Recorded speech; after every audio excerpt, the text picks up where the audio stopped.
Bonjour amis bassistes débutants. Dans cette vidéo intermédiaire, je vais vous parler du matériel. J'ai eu un commentaire qui me disait que c'est une personne qui voulait choisir première basse et que c'était compliqué parce qu'effectivement c'est la jungle, il y a des conseils dans tous les sens. Alors je vais vous rajouter encore des conseils, mais en tout cas moi je vais vous donner vraiment un modèle précis de basse que j'estime vraiment un très bon investissement pour démarrer la basse, notamment au niveau du rapport qualité-prix imbattable. Et bien sûr, je vais vous parler aussi des basses en général pour que vous compreniez pourquoi j'arrive à ce choix-là. Alors, on n'a pas tous le même budget, etc. Donc après, en fonction de ce que je vais vous dire, vous aurez en tout cas des éléments pour pouvoir aller vers un choix de basse et puis qui peut-être sera moins cher et ira dans votre budget. La basse dont je vais vous parler tourne en neuf autour des 300 euros, ce qui par rapport à la qualité de l'instrument est vraiment assez exceptionnel. Alors je vais déjà vous parler des basses en général, qu'est-ce qu'il faut regarder, voilà. Donc dans les basses, il y a deux grandes tendances. Il y en a d'autres, mais il y a deux grandes tendances qui ont été, si vous voulez, apportées par Fender. Fender, c'est un fabricant de basses. Il fait aussi bien sûr des guitares. Et donc Fender, il a inventé la basse amplifiée avec si je ne me trompe pas, hein, après vous pourrez mettre en commentaire, avec notamment la première basse qu'ils ont sortie, c'était une basse qui était la Précision. C'est le nom du modèle. J'en ai une, je vais vous montrer. Voilà, ça c'est une basse Fender Précision. Donc ici vous voyez c'est marqué sur le manche. Fender c'est le nom de la marque, Précision c'est le modèle. Donc ce modèle est vraiment mythique, hein. C'est un modèle qui a été énormément joué, surtout au début, dans des centaines de milliers d'albums. Donc il y a un son qui est assez typique. On reparlera du son d'ailleurs, hein. Donc le modèle est très simple, d'accord, c'est une basse passive. Je vous expliquerai aussi la différence entre active et passive. Ici on peut voir qu'il y a simplement deux potards. Il y en a un qui permet de mettre le volume au niveau des micros. Vous voyez, les micros, ils ont une forme particulière, comme ça, ils sont en escalier. Et ici, on a la tonalité. Donc, très simple, on branche, on règle le volume, la tonalité, et puis on peut commencer à jouer. C'est une basse plutôt haut de gamme. Celle-ci, c'est une basse qui vient du Japon. Je vous expliquerai aussi ça en ce qui concerne les basses Fender. Donc, je vais vous montrer une deuxième basse qui est la deuxième tendance. Voilà, c'est celle-ci, celle que vous voyez parfois. Donc celle-ci, c'est toujours une Fender, donc c'est la marque, le manufacturier, et c'est une jazz bass. Alors, les jazz bass, elles ont cette forme-là, hein, et puis elles ont trois potards. Donc, comme on voit, il y a deux micros, un là, un là. Donc le micro de volume pour celui-là, le micro de volume pour celui-là, et la tonalité.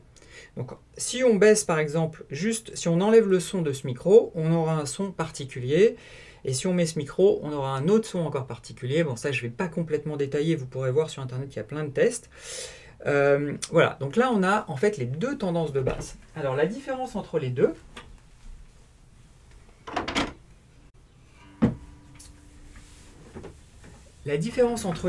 pour moi, alors bien sûr, il y a le son, mais il faut quand même savoir que le son, c'est aussi énormément les doigts pour un bassiste. Le son, ce n'est pas seulement la basse en elle-même, c'est aussi beaucoup les doigts.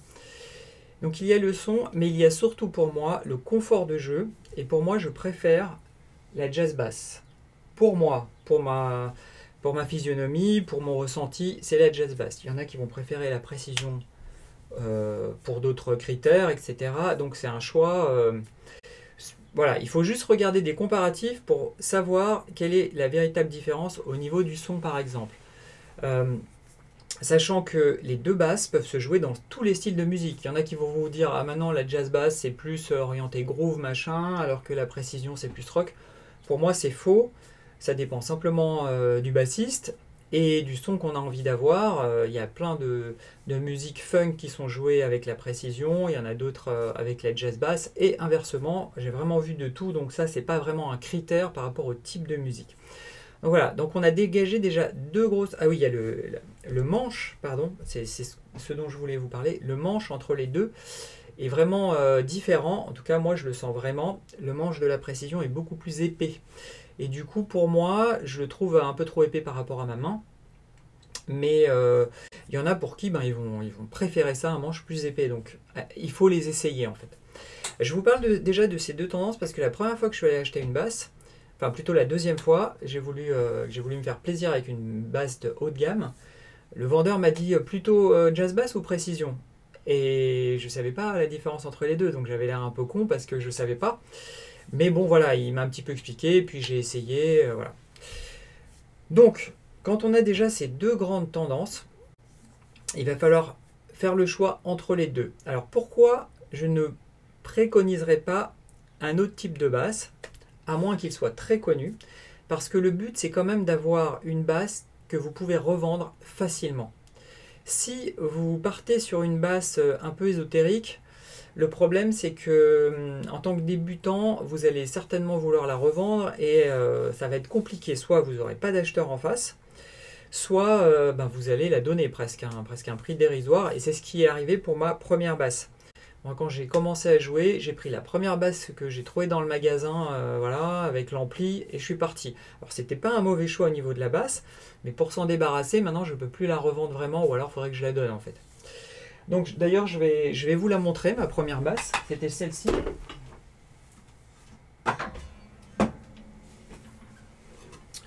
Voilà, c'était cette basse-là. C'est une Schecter, c'était une basse, elle a pris la poussière en voix d'ailleurs parce que je la joue plus du tout. Alors qu'est-ce qu'elle a en plus cette basse ou en moins? Alors déjà c'est une basse active, ça veut dire que pour qu'elle fonctionne derrière, il faut ouvrir ce compartiment et il y a une pile 9 volts qu'il faut changer, sinon on ne peut pas la jouer. Contrairement aux deux basses que je vous ai présentées avant, elles n'ont pas de pile et donc elles ne sont pas amplifiées depuis la basse, d'accord? Ce sont des basses dites passives. Donc pareil, il y en a qui sont dingues des basses passives, ils ne veulent pas de son actif, et il y en a qui veulent de l'actif. Pareil, ça il faut que vous essayiez en magasin pour vous rendre compte, bien que ça ne soit pas évident quand vous êtes débutant. Et c'est pour ça que la basse que je vais vous proposer à la fin, combine les deux. Donc c'est en plus, voilà, vous avez tout quoi. Donc cette basse qu'elle a en plus, c'est que elle a 24 frettes. Ça veut dire qu'elle a, si je ne me trompe pas, 1, 2, 3, 4 notes en plus en aigu que les deux autres notes là. Et ça peut servir quand on fait des accords, quand on fait des choses un petit peu spéciales. Parce que c'est vrai que nous, les bassistes, pour faire de l'accompagnement, on joue surtout en bas du manche. Le bas du manche, je vous rappelle, c'est là où il y a les notes graves. Le haut du manche, c'est plutôt ici. Donc, ce n'est pas une question géographique. Donc, elle a ces frettes en plus que moi, aujourd'hui, j'ai envie d'utiliser parce que je commence à regarder beaucoup les accords à la basse. Donc les accords, c'est quand on joue 3 notes, par exemple comme ça, 3 notes en même temps, un peu comme la guitare. Hein, et je trouve que c'est très intéressant, ça met pas mal de couleurs. Donc comme je suis en train de regarder ça, j'ai envie d'avoir plus de notes aiguës encore. C'est aussi très bien quand on fait des chorus, des solos de basse en fait. Ça permet d'avoir plus de notes à disposition. Mais je pense que vous n'en êtes pas encore là si vous êtes bassiste débutant. Donc voilà, cette basse, franchement, elle est très bien. Simplement, c'est vrai que je l'ai mis sur le bon coin. Je n'ai pas d'acheteur. Et puis, vu le prix que je risquerais de la vendre, je vais la garder. Ça ira très bien. Je vais vous montrer une autre basse. Hop. Alors, voilà, j'ai une autre basse qui est comme ça. Alors, cette basse, elle est particulière. On appelle ça une basse short scale. Parce qu'elle est plus petite, d'accord? Le manche est plus petit. Franchement, ça sonne pas mal du tout. Et je l'ai acheté à la base pour en faire une basse de voyage. Quand je pars en voyage, et oui, je suis un dingue, je prends aussi ma basse. Et comme la grande ne rentre pas dans un étui de guitare, et celle-là rentre dans un étui de guitare, du coup, j'ai acheté cette basse-là. Elle m'a pas coûté si cher. Et ça a valu pour moi l'investissement pour partir en vacances et continuer à pratiquer. Alors l'avantage aussi, c'est que si, vous savez, le problème de la basse, c'est que ici on a des gros écarts au niveau des doigts, d'accord, dans les notes basses. Et là, dans ce cas-là, vous allez avoir moins d'écart, donc ça va être plus facile à jouer, d'accord. Et c'est même très bien pour les enfants à partir de, on va dire, 9-10 ans, parce que pareil, ils vont avoir des problèmes, il faut appuyer, enfin vous avez compris maintenant que vous avez commencé certains à jouer de la basse, que c'est pas évident, il faut quand même avoir une certaine force dans les doigts. Donc voilà, cette basse, c'est une basse passive, donc elle n'a pas de compartiment comme vous voyez derrière pour la pile. Et puis elle a la caractéristique d'avoir deux types de micros, à la fois jazz basse, hein, on va dire, un micro comme ça long, et puis un micro précision. Pareil, deux potards pour le volume de celui-là et de celui-là, et puis la tonalité ici, donc c'est une basse assez simple en fait.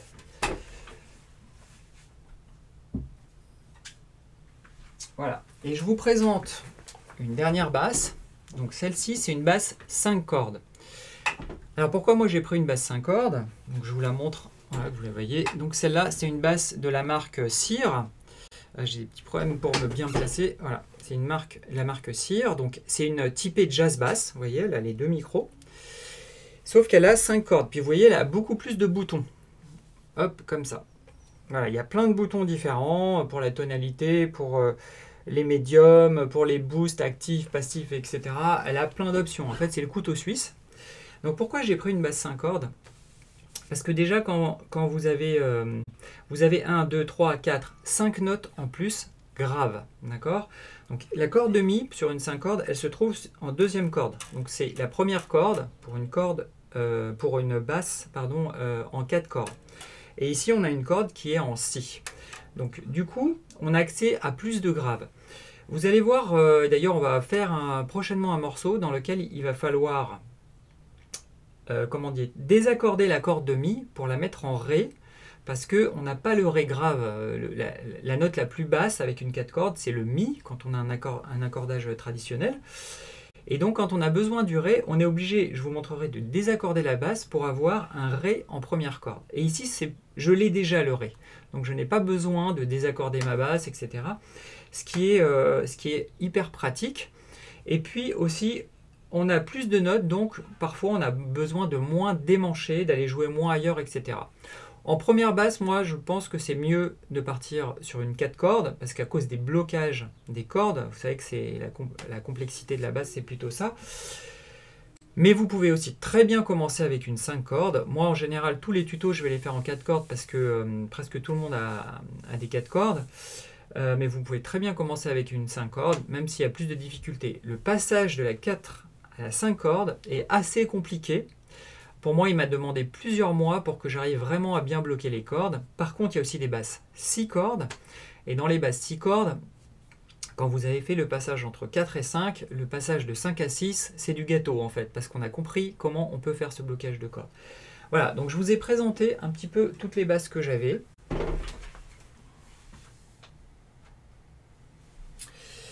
Et les différences qu'il peut y avoir entre ces basses. Alors, moi je vous conseille vraiment de prendre soit une type... Alors, pardon, je vais recommencer. Entre les jazz basses et les précisions, pratiquement tous les constructeurs, Ibanez, Cort, enfin plein, il y a plein de noms, ont imité ces basses. C'est-à-dire que vous trouverez des jazz basses et des précisions dans plein de marques différentes. D'accord? Et moi, celle que je vous conseillerais d'acheter, c'est une basse de Sear, la même que je viens de vous montrer, sauf qu'elle est en 4 cordes. Donc le modèle, c'est la Sear V3. Elle coûte 300 € neuve. Je pense que d'occasion, vous pouvez l'avoir à peu près entre 200 et 250 € sur des sites. Il y a Le Bon Coin, et puis vous tapez par exemple dans Google basse occasion. Et vous pouvez l'avoir d'occasion sur... il y a des forums, j'ai plus les noms en tête, je vous mettrai les forums Audio Fanzine et puis je ne sais plus lequel, où là aussi il y a des gens qui vendent... elle est pas mal vendue. Alors l'avantage, c'est que vous la vendrez facilement si vous décidez de vous en séparer. Mais l'avantage principal aussi, c'est que c'est une super basse. Ça veut dire que pour le prix simplement de 300 €, je pense que vous avez une basse... la qualité d'une basse qui coûte au moins 2 fois plus cher. Et d'ailleurs, tout le monde, vous regarderez les tests YouTube, etc. C'est toujours dithyrambique. C'est juste hallucinant que Sear ait réussi à faire une basse comme ça. Alors, ce qui s'est passé, c'est que l'histoire de cette basse, en fait, c'est que Marcus Miller, qui est un des bassistes les plus connus, s'est associé avec Sear pour faire une basse qui permette à des gens qui n'ont pas trop de moyens de faire de la musique. J'ai regardé son interview. En gros, il disait que il voyait que les jeunes faisaient de moins en moins de musique parce que ils étaient toujours sur Internet, etc., qu'il trouvait ça vachement dommage. Et donc, il a essayé de les attirer en leur proposant une basse qui soit à un tarif ultra compétitif par rapport à la qualité globale. Et moi, je peux vous dire que effectivement, la mienne en 5 cordes a dû coûter 370 € à peu près, neuve. Franchement, je suis quand même bluffé par le prix de la qualité que vous pouvez avoir. Alors bien sûr, vous pouvez acheter des instruments qui sont beaucoup moins chers. Il y en a en entrée de gamme chez Harley Benton, sur Thomann. Je pourrais vous mettre le lien de cette basse. Moi, je ne la connais pas, cette basse. C'est vraiment la basse neuve, la moins chère qui existe. Simplement, si elle est comme j'imagine, bas de gamme, mal réglée, etc., franchement, ça va pas être très agréable à la longue de jouer avec ça et vous allez vite vous rendre compte de la limite de l'instrument, etc. D'ailleurs, je vais vous expliquer quelque chose. Moi, quand j'ai eu cette première basse, qui est pas mal pour débuter, elle est vraiment pas mal, au bout d'un an, j'ai voulu changer et m'acheter une basse haut de gamme. Je savais que la basse, c'était mon instrument. Je me suis dit, je vais partir sur un truc super. Donc, je suis allé à Paris, chez Bass Center, où ils ne vendent que des basses. D'accord? C'est un magasin vers Pigalle. Et chez Bass Center, en fait, j'ai commencé à jouer une basse haut de gamme de la marque Sandberg. C'est une marque allemande. Alors franchement, là, j'ai vraiment vu la différence avec ma basse. Parce que quand on est débutant complet, c'est comme quand on joue au tennis. On peut essayer des basses. C'est vrai que on n'a pas encore le ressenti. Donc on dit ouais, ça va, tout va bien en fait. On sent pas vraiment les différences. Par contre, quand on a pris l'habitude d'une basse, comme celle que j'avais, et qu'on arrive sur une basse haut de gamme, alors là, on voit vraiment la différence. On voit vraiment la différence en toucher, on voit vraiment la différence, la façon, enfin, les cordes, etc. On sent qu'on n'est pas du tout dans la même gamme et on sent pourquoi il y a une telle différence de prix. C'est pas juste pour le style. Maintenant, on peut jouer la même chose avec un super bassiste, il vous fera sonner n'importe quelle basse. Je vous dis, j'ai vu des bassistes utiliser des basses à 2 balles. Franchement, il les faisait sonner incroyable. Mais bon, c'est quand même un confort que moi j'apprécie particulièrement. Je voulais vous dire une autre chose sur les basses Fender, donc les deux que je vous ai montrées. Ce sont des basses qui sont fabriquées soit au Mexique, au Japon ou aux États-Unis. Alors, moi j'ai eu une basse fabriquée aux États-Unis entre les mains, j'ai eu les autres aussi, j'ai eu une mexicaine entre les mains, je parle bien d'une basse, et honnêtement, je trouve les deux à peu près équivalentes en fait, au niveau du son, etc. Moi je partirais pas plus sur l'une que sur l'autre, je prendrais même la mexicaine à la base parce que elle coûte 2 fois moins cher. Une basse Fender mexicaine coûte entre 700 et 900 €, alors que l'américaine coûte 2 fois plus cher. Les reventes se font tout aussi bien pour les deux. Les puristes vont prendre toujours les américaines parce que pour eux, voilà, c'est la basse, machin, etc. Moi, j'ai pas de jugement là-dessus, je peux tout à fait comprendre. Et les basses de type japonaise, comme j'ai derrière, celle-là, je l'ai eu dans un magasin en France. C'est très dur à trouver en France parce que normalement, elles ne sont pas importées. Mais par contre, la qualité de fabrication est vraiment top pour un prix d'une basse mexicaine. Donc voilà, c'est pour ça que moi j'ai pris aussi celle-là. Ces deux basses-là, moi je les revendrai jamais. Ce sont des basses, j'ai envie de dire qu'il faut avoir. Parce que, en tout cas pour moi, depuis le temps que je joue maintenant, donc c'est des basses que je jouerai toujours, qui sont vraiment particulières. Donc voilà, ça c'est pour la partie des basses. Maintenant, donc je vous mettrai tous les liens. Pour l'ampli, alors pour l'ampli, moi je suis parti sur un ampli à peu près à 100 €. Je vous mettrai un lien sur l'ampli que moi j'ai acheté, comme ça vous aurez une base de référence. Et si vous êtes en appartement pour pas déranger les voisins, vous n'avez pas besoin d'un ampli qui sonne à fond. Vous pouvez avoir un ampli de quelques dizaines de watts, honnêtement ça suffira.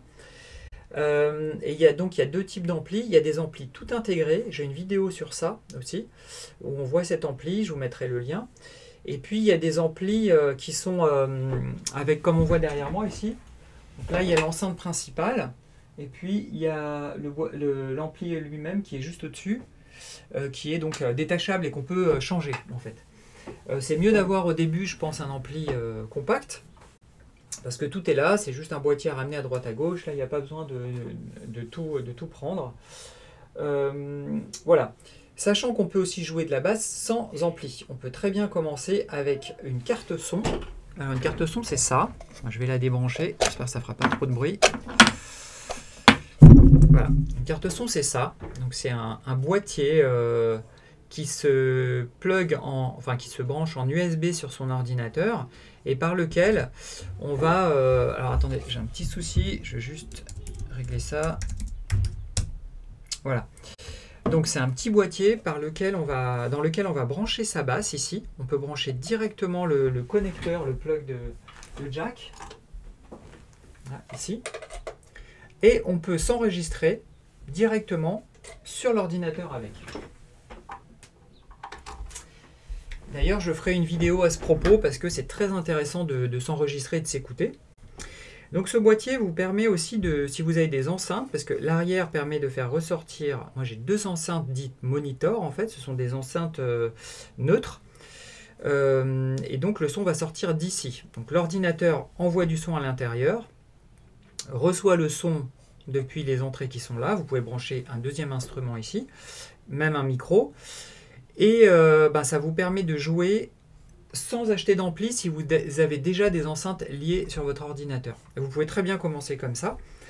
Vous pouvez aussi utiliser la prise casque, ce qui vous permettra de jouer dans un silence pratiquement complet pour les gens autour de vous. Et vous entendez parfaitement au casque et vous jouez complètement normalement au casque. Hein. Il n'y a aucun souci. Donc voilà, vous avez ces deux options pour le son. Après les câbles, parce qu'il va vous falloir des câbles. Moi, j'achète ceux-là. Alors, je les ai achetés sur Amazon. C'est des câbles de Planet Waves. D'accord, c'est marqué là. Pour moi, c'est les meilleurs câbles que j'ai jamais eus. Les câbles, c'est du consommable. Ça veut dire que ça s'use à force de l'utiliser. Et le problème, c'est que, vous devez en racheter, etc. Et avec ceux-là, moi, je les ai jamais changés, ces câbles-là. Je les trouve top pour un prix hyper abordable. Sauf erreur, ils sont à une vingtaine d'euros à peu près le câble, mais vous gardez ça très longtemps. Un dernier point, il va vous falloir un accordeur. Donc ça, j'en parle, il y a deux types d'accordeurs. Donc il y en a un comme ça dans lequel vous branchez votre basse ici et sur l'écran, vous allez lire la note pour accorder. Et il y a un autre accordeur que vous pouvez, avec une pince qui se met sur la basse directement. D'accord, et qui capte les vibrations de la basse pour vous dire la note que vous êtes en train de jouer. Ça, c'est pour accorder la basse.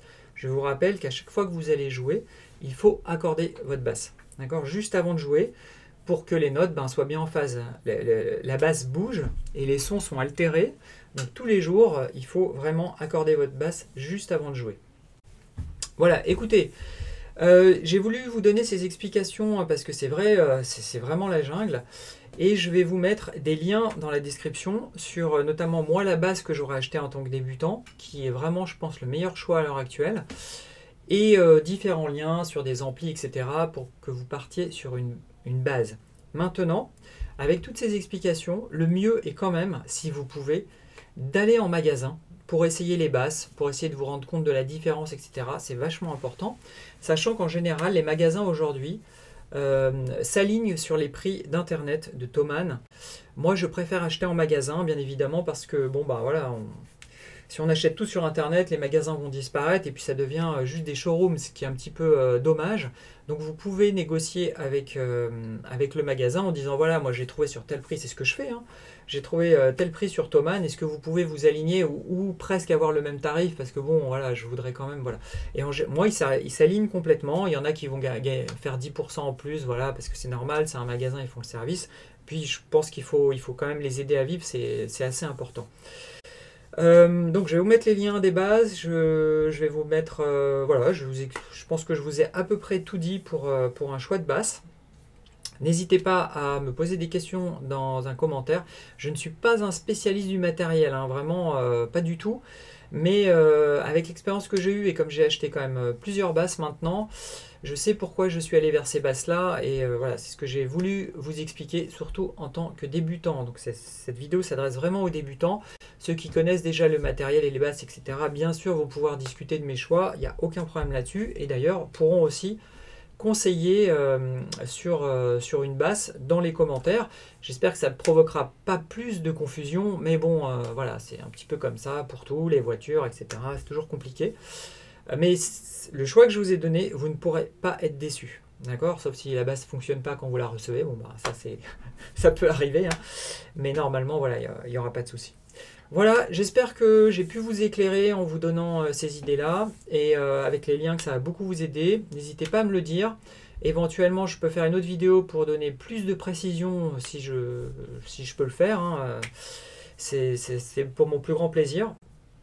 Et en attendant, eh ben, écoutez, bonne recherche et puis bonne basse à tous les amis débutants. À bientôt, bye.